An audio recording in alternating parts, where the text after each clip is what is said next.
Now, they're trying to support Ukrainians who are fleeing the war, but who's supporting them?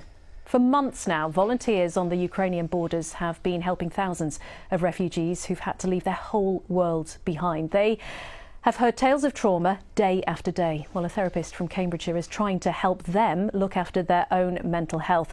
Knowles has just come back from Poland. You can see she's here with us tonight. Ali, thank you for coming in. Thank you for having me.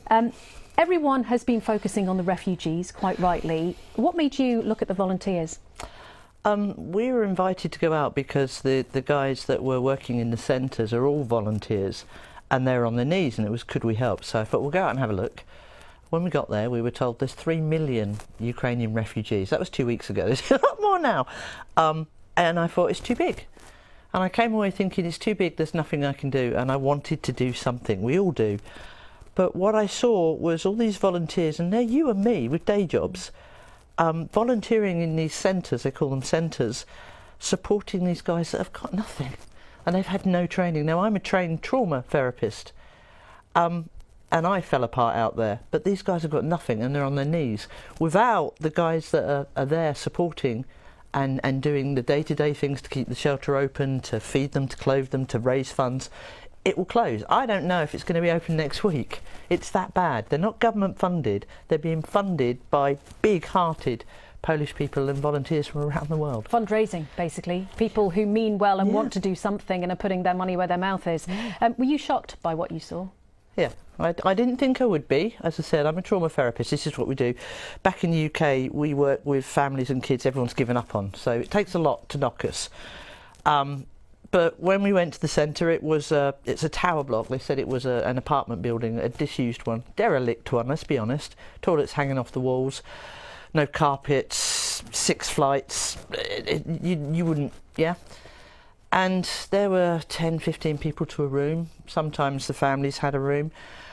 They had nothing. They had what they could carry, quite literally. They were turning up at the train stations with carrier bags and their kids.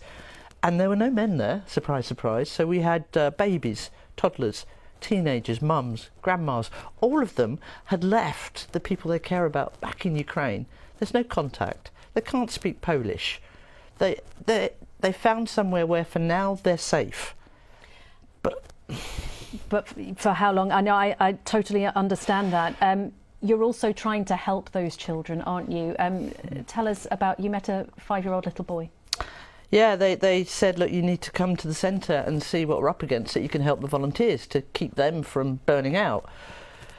And I braced myself and we walked in, and as I said, it was a derelict building that, you know, they put these people in, 'cause there's nowhere else to go. And they've got bedding, that's about it. And as I walked in, this little fella just took my hand. And I speak no Ukrainian, he spoke no English, but he just held my hand. And we were there a couple of hours. We were walking around being shown the good work they've done to even create this place. And it was only afterwards I found out that the little fella lost his mum.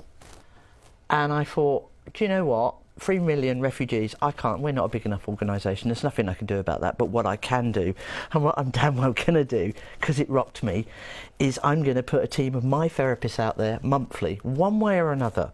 And we're going to support the guys that are keeping that place open. And we're going to put programmes in place that we do here. We do trauma therapy. We work with kids and families that everyone's given up on. And we're going to help them. We're going to get them through it. They've got nothing. I know that you need help to be able to do that too. Ali, you're going back out there very soon. Do keep in touch with us. You're doing an absolutely amazing job. Thank you so much for coming in and telling us about it. Thank you for having me. Thank you.